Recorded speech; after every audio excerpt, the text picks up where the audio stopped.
विजयराज अग्रवाल ने फर्जी मार्कशीट का साम्राज्य खड़ा किया, अपार संपत्ति बनाई।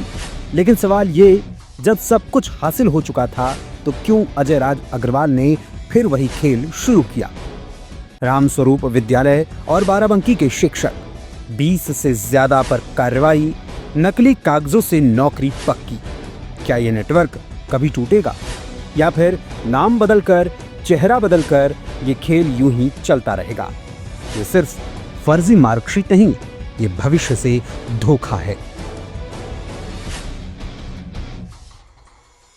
यूपी विधानसभा चुनाव 2027 को लेकर समाजवादी पार्टी ने तैयारियां शुरू कर दी हैं। विधानसभा सीटों पर प्रत्याशी कौन होगा, इसको लेकर भी पार्टी में मंथन शुरू हो गया है। पार्टी के वरिष्ठ पदाधिकारियों के मुताबिक समाजवादी पार्टी बिहार विधानसभा चुनाव के बाद यूपी की कुछ विधानसभा सीटों के लिए प्रत्याशी घोषित कर सकती है। इसके लिए सपा के मुखिया अखिलेश यादव के स्तर पर कवायद भी शुरू हो गई है। लेकिन 2026 में होने वाले पंचायत चुनाव से लेकर 2027 के बीच अखिलेश यादव अब कौन कौन से बड़े फैसले लेने वाले हैं? आखिरकार अखिलेश का जाना समझा कौन सा फॉर्मूला दोबारा 2027 में दिखाई पड़ेगा और 2024 में जीत का मूल मंत्र किस फॉर्मूले के बाद हासिल हुआ था, जिसका एक मजबूत उपयोग एक बार फिर होता दिखेगा? ये तमाम ऐसे सवाल हैं जिनका जवाब आज हम अपनी रिपोर्ट में आपको दिखाएंगे भी और बताएंगे भी। दरअसल अखिलेश यादव लगातार पार्टी के जिला पदाधिकारियों से मुलाकात कर उनसे फीडबैक ले रहे हैं, साथ ही अलग अलग मोर्चों के साथ बैठक कर रहे हैं। इसका मकसद यही है कि स्थानीय फीडबैक लेकर ऐसे चेहरों को प्रत्याशी बनाया जा सके जिनको लेकर पार्टी में भी सहमति हो और मतदाताओं में भी अच्छी पकड़ हो।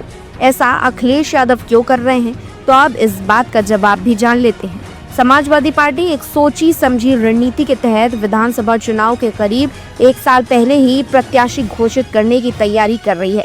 इसके पीछे सबसे बड़ी वजह यह है कि पार्टी जिसे भी प्रत्याशी बनाएगी उसको जनता के बीच अपना विजन पहुंचाने के लिए ज्यादा समय मिलेगा।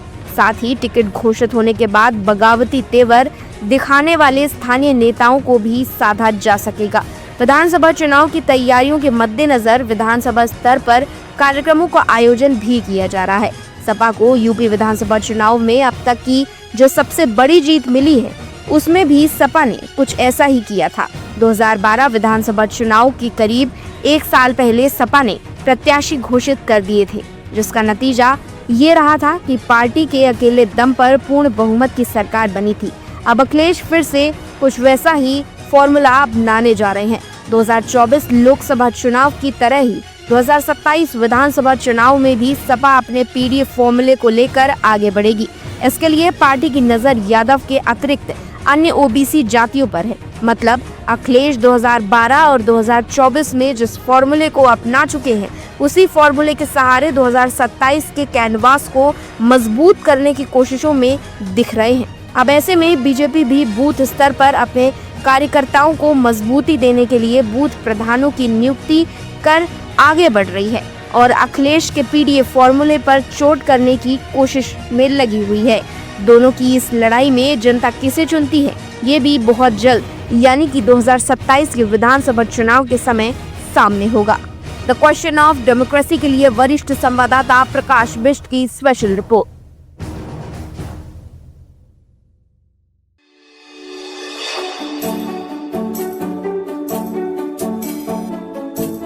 Subscribe now and press the bell icon. Never miss an update.